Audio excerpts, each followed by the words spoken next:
إنا أرسلناك بالحق بشيرا ونذيرا ولا تسأل عن أصحاب الجحيم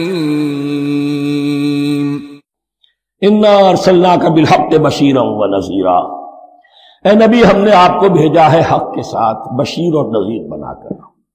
بنیادی حیثیت آپ کی یہ ہے کہ آپ اہل حق کو بشارت دیں، فراح و ریحان و جنت نعیم، فسلام لک من اصحاب الیمین، یہ بشارت دیجیے۔ اور جو غلط راستے پر جائیں، کفر کریں، منافقین میں مبتلا ہوں، ملحد ہوں اور بدعملی کریں، ان کو آپ خبردار کر دیجئے کہ جہنم ان کے لیے تیار کر دی گئی۔ آپ کا کام دعوت ہے، ابلاغ ہے، تبلیغ ہے، نصیحت ہے۔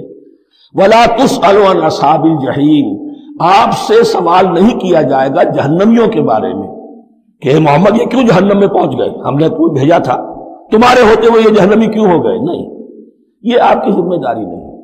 کون جنت میں جانا چاہتا ہے، کون جہنم میں جانا چاہتا ہے، یہ آدمی کا اپنا فیصلہ ہے۔ آپ کا کام ہے کہ حق کو واضح کر دیں، ہاں وضاحت میں کمی نہ رہ جائے، حق واضح ہو جائے، کوئی اشتباہ نہ ہو، بالکل مبرہن ہو جائے، واضح ہو جائے، بس یہ ذمہ داری آپ کی ہے، اس سے زیادہ نہیں۔